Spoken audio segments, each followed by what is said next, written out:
So far, I've only really covered positive things from the 1920s. But of course, the 20s had its fair share of tragedy as well, something we shouldn't forget.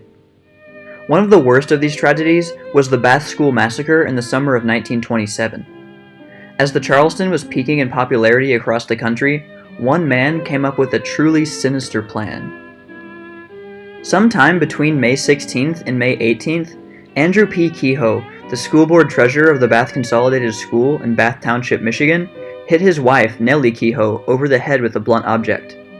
This happened between the time she was discharged from a hospital and on the morning of the 18th, when her body was discovered in her home. Andrew Kehoe put her body in a wheelbarrow in the back of the farm's chicken coop. At about 8:45 a.m. on May 18, 1927, Kehoe detonated the firebombs he had planted in his house and farmhouse, charring his wife's body and killing the 2 horses that were in the farmhouse. One witness who spoke to a newspaper reporter described the time he arrived at Kehoe's house after the explosion, and then learned the rest of the chilling details of Kehoe's plan. This is what he said. Arriving near the Kehoe place, we saw that the buildings were afire and speeded up. The south side of the house was in flames when we got there. We ran around to the north windows and 2 of us crawled in. We shoved out a davenport, a table, and some chairs.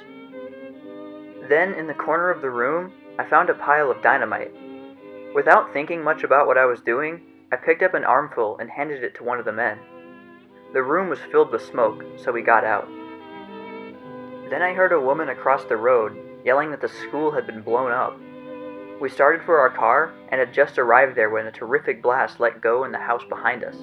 I was slammed against the car. We got in and drove rapidly to Bath. A tragic scene confronted us at the school. The north half of the building was a jumble of debris. Several men were digging into the wreckage. We could hear the voices of the imprisoned children calling for help. I ran across the lawn and began helping. At the same time as the bombs at the house were detonated, a timed bomb consisting of dynamite and pyritol that Kehoe had planted over the course of many months exploded in the basement of the north wing of the Bath School. The initial explosion killed 38 people, most of them being school children. One teacher described the initial explosion in the school. I saw the bodies of my children hurled against the walls or through windows.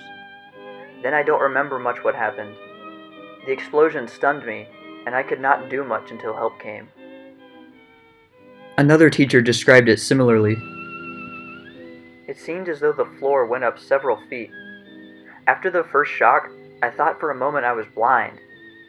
When my sight came, the air seemed to be full of children and flying desks and books. Children were tossed high in the air. Some were catapulted out of the building. About 30 minutes later, at around 9:15 a.m., Andrew Kehoe arrived at the school and called the superintendent of the school over to his truck, which he had loaded with explosives and metal debris, and he detonated it, killing himself and 4 other people. Here is one description of the truck explosion that was published in a newspaper. I had no more than started when I was bowled over by an explosion at the roadside. I got up and looked around. A great cloud of black smoke was rolling up. Under it, I saw the tangled remains of a car. Part of a human body was caught in a steering wheel. 3 or 4 other bodies were lying on the ground nearby. Another witness described it in another newspaper article. Kehoe was sitting in the car. Emory E. Hike, superintendent of the schools, was talking with him, 1 foot on the running board. Glenn O. Smith, village postmaster, and Nelson McFerrin, an aged man, were sitting on the sidewalk a few feet away. Suddenly, a terrific blast came from the machine. The bodies of Kehoe and Hike were blown to bits. McFerrin was killed outright, and Smith so badly injured that he died in a hospital shortly after. Kehoe's car was torn to pieces. The rear wheels and differential were hurled across the road. The bodies of those killed from both explosions were laid out under white sheets outside of the building. Then the town hall was converted into a temporary morgue. During recovery efforts at the school, an extra 500 pounds of dynamite was discovered in the south wing of the school, which had failed to detonate, and recovery was temporarily halted so the police could disarm them. If these had detonated, it probably would have leveled the school and killed everybody inside. The next day, on May 19th, a wooden sign was discovered on a fence at Kehoe's farm, with Kehoe's parting words, "Criminals are made, not born." The total casualties after all the explosions, including Kehoe's wife, were 45 people killed, 37 of them children, and 58 more people were injured, most of them being children as well. This was in a village of only around 300 people in total. It was believed that Kehoe might have started to plan the atrocity after being angered from a defeat in a local election. For me, it is personally difficult to believe that this was the only reason Kehoe did what he did.